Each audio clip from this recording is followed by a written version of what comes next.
مصحصحين. اليوم ان شاء الله جبت لكم واحد العصير ديال الفرامباز اللي كيجي فعلا زوين، بخصوص الا كان بارد، يعني شي حاجه منعشه.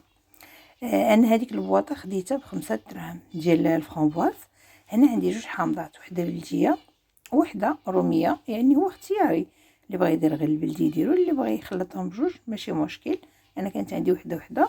عندنا السكر وعندنا المهرز، هو باش غادي نوجدو ان شاء الله العصير ديالنا.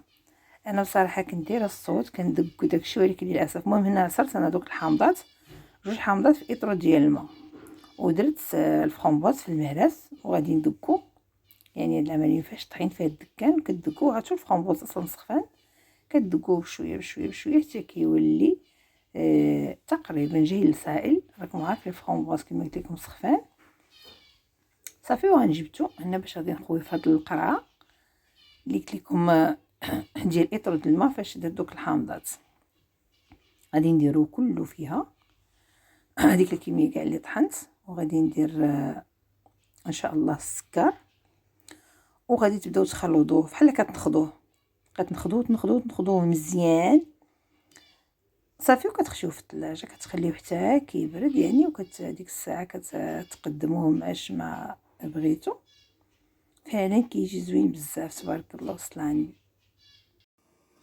ها هو العصير من بعد ما وجد كيجي غزال، ما شهيتكم فيه ان شاء الله غير جربوه. شوفوا راه كتخاشيه هنا في الثلاجه. المهم انا اصلا موجده ليه لي كلاصون، يعني اللي بغى تلش كيديروا، اللي ما بغاش ما يديروش. بسم الله.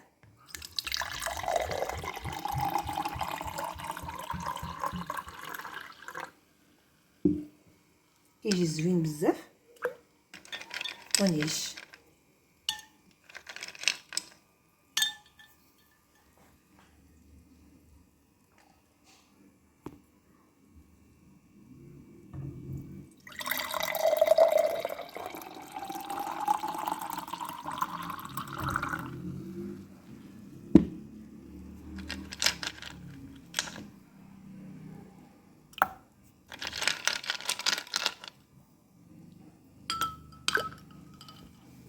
هكا كتقدموه بحال هكا بارد كيجي يا سلام.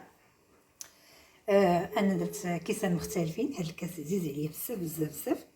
هذا من داكشي ديال الشوار اللي جابت ماما في 69، وانا كيعجبني هاد الكاس عزيز عليا بصراحه. من داكشي كله بقى هذا وعزيز عليا هاد الكاس، داكشي علاش جبتو لكم اليوم.